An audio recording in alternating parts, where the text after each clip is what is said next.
Alabama's rural hospitals have received a financial shot in the arm from a federal program designed to keep them in operation. One more cold night across East Alabama, then a slow warming trend begins tomorrow. We'll have the complete 7-day forecast for all of East Alabama coming up. Coming up in sports, holiday tournaments are in full swing. See which East Alabama teams come out on top. EAN Local News starts right now.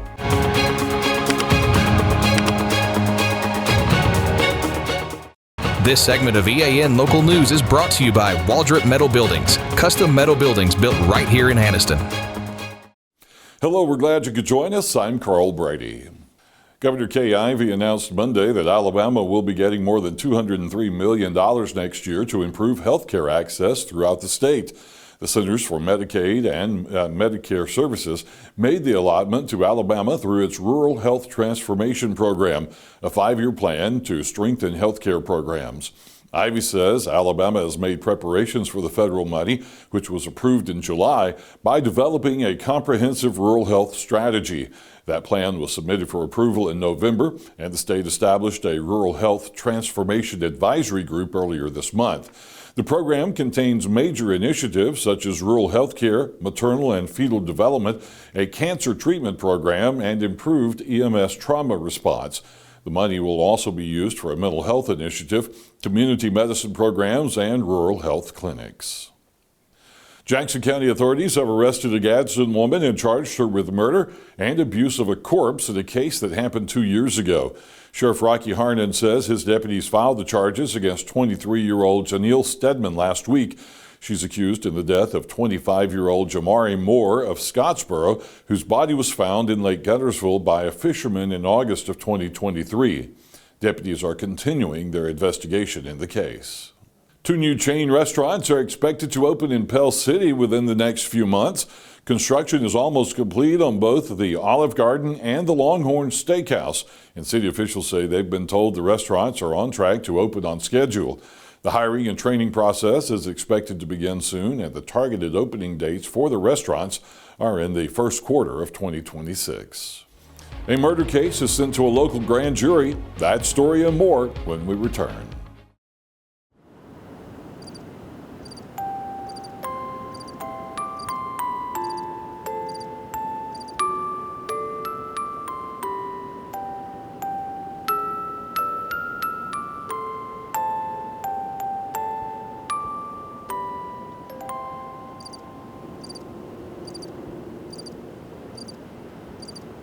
When you need a boost, whether you're training hard, recovering from a long week, or just looking to feel your best, Good Hydrations by Caris is here for you.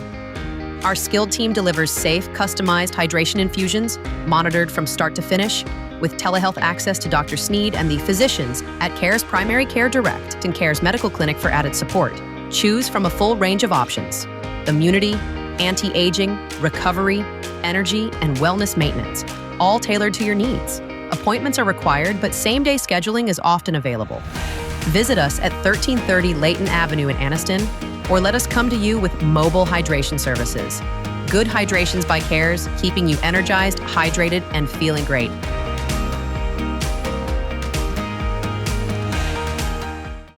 This segment of EAN Local News is brought to you by Oxford Lumber. Come visit us at any one of our 5 locations in Oxford, Roanoke, Talladega, Jacksonville, and Lincoln.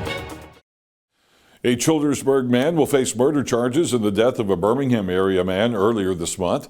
SylacaugaNews.com reports that the case against 36-year-old Joshua Thomas Bettis has been turned over to a Talladega County grand jury. Bettis has been accused of shooting and killing 31-year-old Frank Wesley Davies of Mountain Brook on a hunting property in Sylacauga. Police say the shooting took place during an alleged drug deal earlier in December. A juvenile was shot Saturday night in the Drew Court housing community, according to SylacaugaNews.com.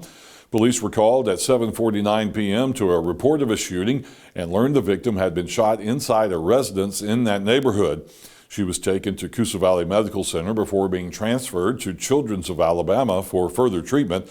Police said her injuries were not life-threatening. Alabama health officials are seeing a steep rise in emergency room visits caused by the flu. The State Department of Public Health reports that 6.3% of emergency room visits during the week ending December 21st were for flu-like symptoms. That's more than twice the rate from the previous week and 5 times higher than it was on December 6. Across Alabama, emergency department visits were up 101% in less than 2 weeks. Doctors say the state's flu season usually peaks around the first of the year, but it's not too late for people to benefit from this year's vaccine. So far this season, the state has reported 1 death from a flu-like illness. Nationwide, doctors say that about 10,000 lives a year are saved because of the flu vaccine, and this is especially true for children and the elderly. If you're looking for a way to celebrate New Year's Eve this year, you will find plenty of choices in East Alabama. We'll have details when we return.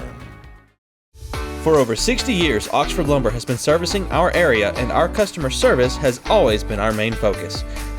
Our customer service is what sets us apart from anyone else. From the moment you enter, our highly trained staff will treat you like family. To enthusiastically provide total customer satisfaction within a positive and self-fulfilling employee relations environment. Visit us at any of our 4 locations or at oxfordlumber.com. Life doesn't stop for car service, and now it doesn't have to with the Ford Mobile Service Van from Buster Miles Ford. Our certified technicians come to you for oil changes, brake service, tire rotations, battery tests, and more. It's the same trusted service now delivered right to your driveway. Schedule your Ford Mobile service today at bustermilesford.com. This segment of EAN Mobile News is brought to you by WM Grocery, located in Heflin, Wadowee, Roanoke, and in Piedmont. Wednesday is New Year's Eve, and several local events have been planned to celebrate the occasion. The Gadsden Museums and Gardens will hold its annual Disco Ball dance to raise money for its programs. Participants must be at least 21 years old. Details are available on their website or by calling 256-237-6766. The Public Library of Anniston and Calhoun County will be offering an evening of free movies from 8 p.m. to midnight on New Year's Eve. Library workers will be counting down to midnight with the movies, puzzles, games, free popcorn, and 50-cent soft drinks. The party is for those 18 and older. It's free, and alcohol is not allowed.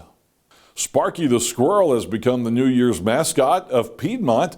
This year, the city will be holding its first Sparky Sprint from noon until 1:30 p.m. at Fagan Park in front of the Clyde H. Pike Civic Center.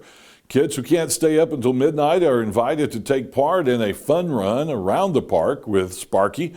Wednesday night, starting at 10, the 5th annual New Year's Eve Squirrel Drop will be in downtown Piedmont at the corner of Ladiga and Center Streets at the Gazebo. Live music from local band Day 41 will be featured, along with stilt walking and more from Damon Entertainment. And a free sparkling cider will be provided for everyone at midnight while supplies last. Well, John Holder's in the EAN Weather Center, and he's got your local forecast. Carl, the weather is looking better for the new year. We'll have the complete forecast of warmer temperatures coming up next. 'Twas the night before family came into my house, and I could feed no one, not even my spouse. I had to think quickly, so I jumped in my car, hoping a solution would not be far. I drove in a panic, thinking my options were slim. Then a calm came over me when I remembered, oh yeah, WM. I pulled in with confidence and nary a fright, knowing deep in my heart WM would make it right. WM had it all, they had everything I need. I waltzed up and down the aisle, my cart as my steed. If something was missing or not to be found, no fear, WM employees' knowledge always is sound. Everything was gathered, my list was checked twice, and after checking out I was shocked. Oh my gosh, what a great price. I could finally go home, my crisis averted, and a sigh of relief knowing supper would not be diverted. So if you have to feed your guest and your outlook is grim, just relax, take a deep breath, and hurry on to WM. It's the end of the year sale everyone's talking about at Miller Outdoor Living and Decor in Sachs. Prices are dropping across the store. You'll find 30%, 40%, and even 50% off store-wide. Indoor decor, outdoor decor, seasonal pieces, stylish accents, wall art, planters, Christmas trees and decorations, and so much more, all at incredible savings. These deals are happening all over the store right now. Bring your style to life inside and out with Miller Outdoor Living and Decor, 2550 U.S. Highway 431 in Sachs. Here's the EAN weather cam on Quintard Avenue in Anniston. Another beautiful day, plenty of blue sky and sunshine, but that did not translate to warm temperatures today. 42 degrees here in the EAN Weather Center. That's the best we could do, about 13 degrees below the average after a frigid morning this morning. 25 degrees for the low, 10 degrees below the average. These numbers will slowly rise as we make our way into 2026. Coming up tonight, though, it is going to be cold again. One of the coldest nights we've had so far this winter. Coming up tonight as we plunge down to 24 degrees overnight. Then during the day tomorrow, another very spectacular looking day, and it will be a little bit better tomorrow. By 9 a.m. we're at 36 degrees. Total sunshine by lunchtime at 46 degrees. And then tomorrow afternoon we will be back in the 50s. That's still a little bit below average, but we'll take that 52 tomorrow afternoon at 3 o'clock. With total sunshine.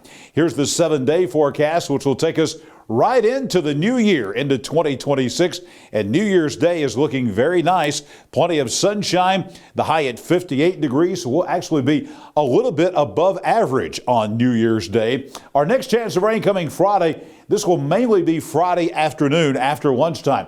A 70% chance of rain. Highs will remain in the upper 50s. And it looks like our best chance of rain will actually be on Friday night. A 90% chance of rain on Friday night. Could be a good soaking rain. Plan some indoor activities for Friday night.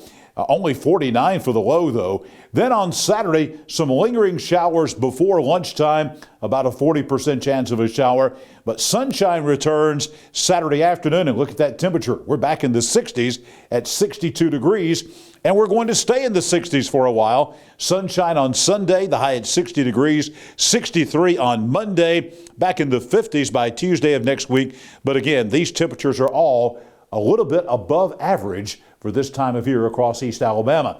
As we look deeper into 2026, what's it look like temperature-wise?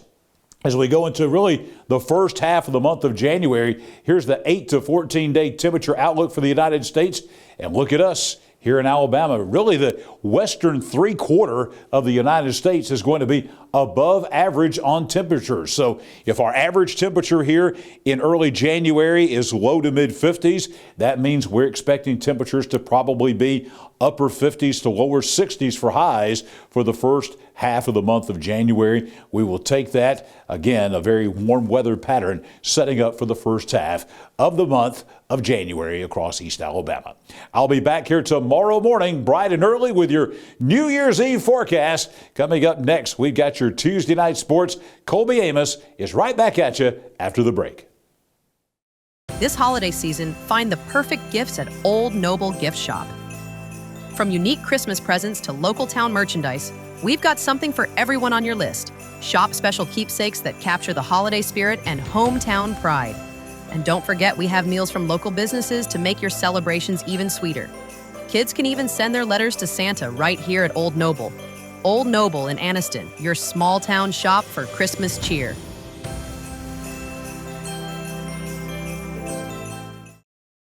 EAN News would like to thank all our commercial sponsors. Go check out our sponsors' links in the description below. Basketball action continued across East Alabama during Christmas break, with teams competing in several holiday tournaments. At the Heflin Holiday Hoops Classic, Cleveland County earned a strong win over Pleasant Valley, winning 72-42. Cleveland County built an early lead and stayed in control with steady scoring and defense. The Tigers continued to add the lead throughout the game and finished with a 30-point victory.